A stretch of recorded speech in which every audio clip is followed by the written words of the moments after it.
Hello friends, welcome back to my YouTube channel.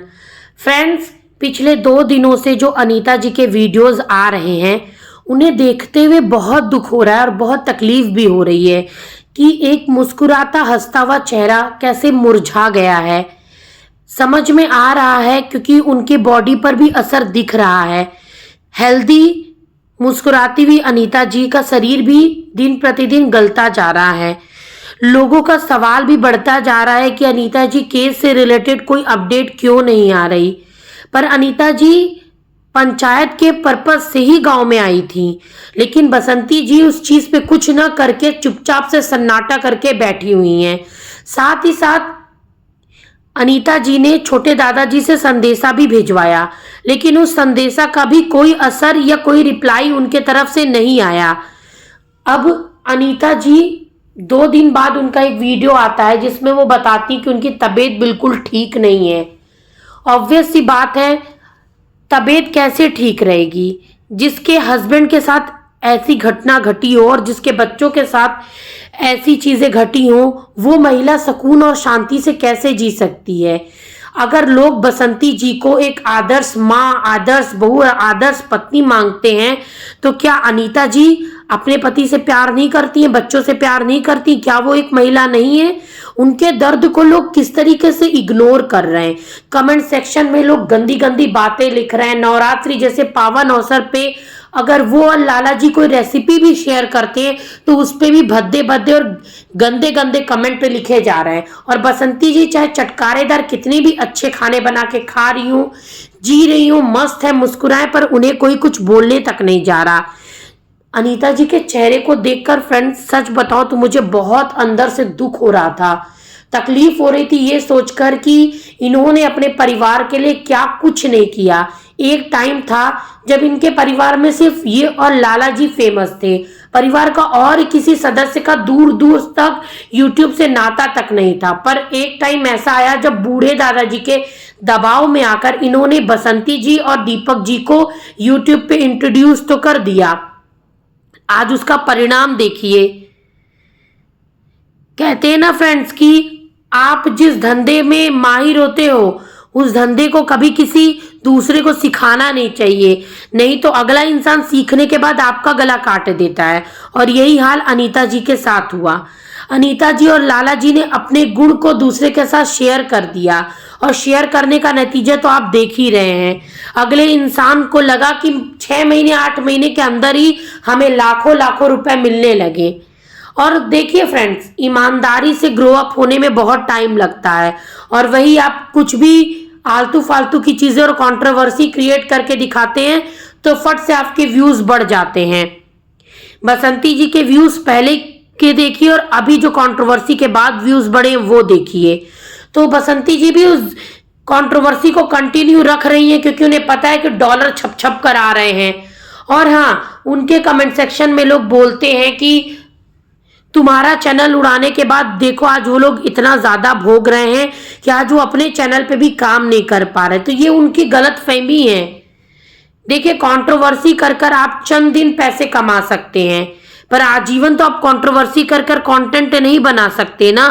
और लाला जी और अनीता जी के जेन्युइन सब्सक्राइबर है जो उनके कुकिंग वीडियोस, उनके डेली ब्लॉगिंग को देखकर उन्हें पसंद करते थे।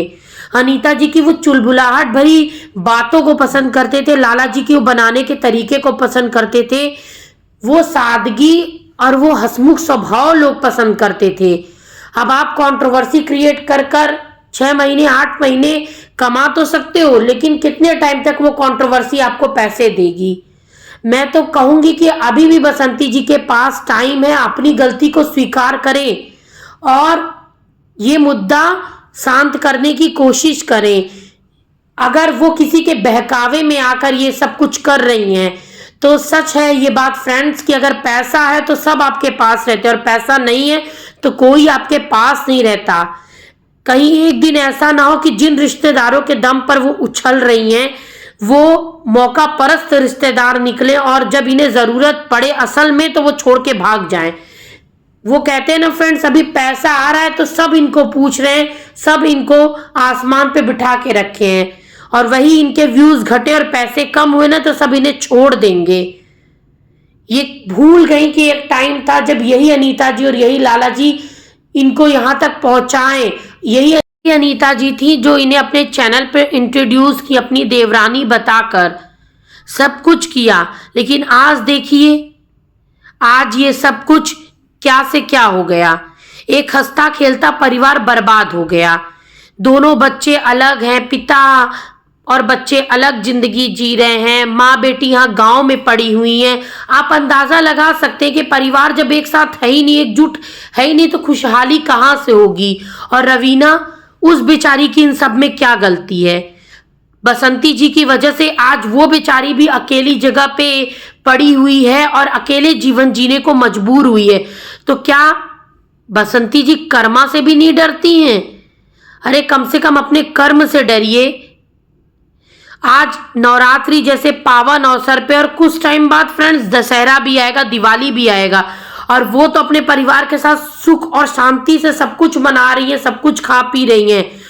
और जूतिया जैसा व्रत, जीव पुत्रिका व्रत जिसे बोलते हैं बिहार में, वो व्रत भी उन्हें रेलवे स्टेशन पे उतर कर मनाना पड़ा। तो आप सोचिए फ्रेंड्स, एक माँ कितने कष्ट में होगी ये सारी चीजें देख कर।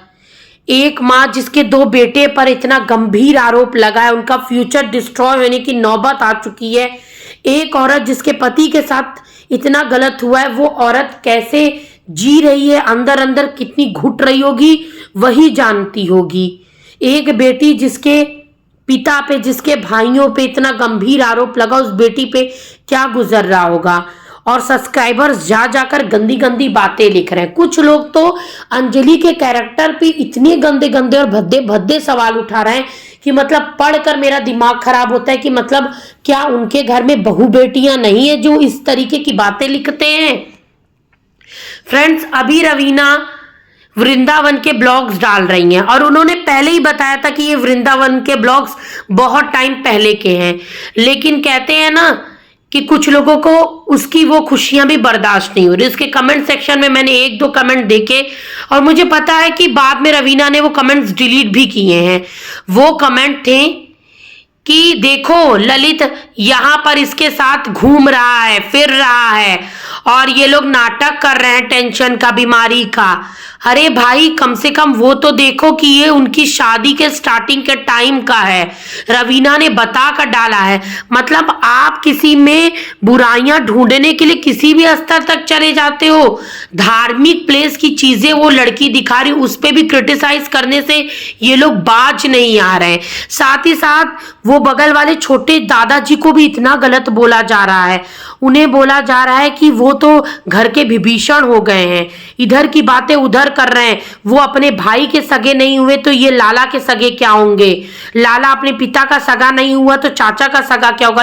इस तरीके के शब्दों का, वाक्यों का प्रयोग करा जा रहा है। कौन से पढ़े लिखे लोग इस तरीके का शब्दों का यूज करते हैं या चयन करते हैं। आप एक चीज बताइए, अगर दादाजी के बारे में बुरा बोलो तो लोग उन्हें वृद्ध की कैटेगरी में रखते हैं और बोलते हैं कि वो बूढ़े हैं, आप लोग उनके बारे में ऐसा कैसे बोलते हैं। तो क्या वो चाचा जी बूढ़े नहीं है?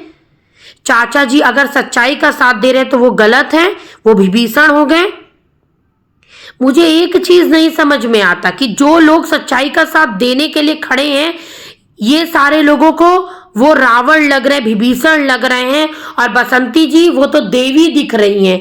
इतना बड़ा बड़ा कांड करने के बावजूद बसंती खुद को देवी से कम नहीं समझती। और फ्रेंड्स, छोटे छोटे शॉर्ट्स में 3-3, 4-4 शॉर्ट्स लगाकर बसंती जी पुरानी चीजों को दिखाकर ये साबित करने की कोशिश कर रही हैं कि देखो मेरे साथ कितना गलत हुआ था, कितना गलत दिखा था। लेकिन अब जो लोग उनकी सच्चाई एक बार देख चुके हैं ना, वो सब देखकर भी यकीन नहीं कर पा रहे। लोगों को पता है कि ये कितनी बड़ी ड्रामेबाज है और कितना बड़ा बड़ा ड्रामा खेल चुकी हैं।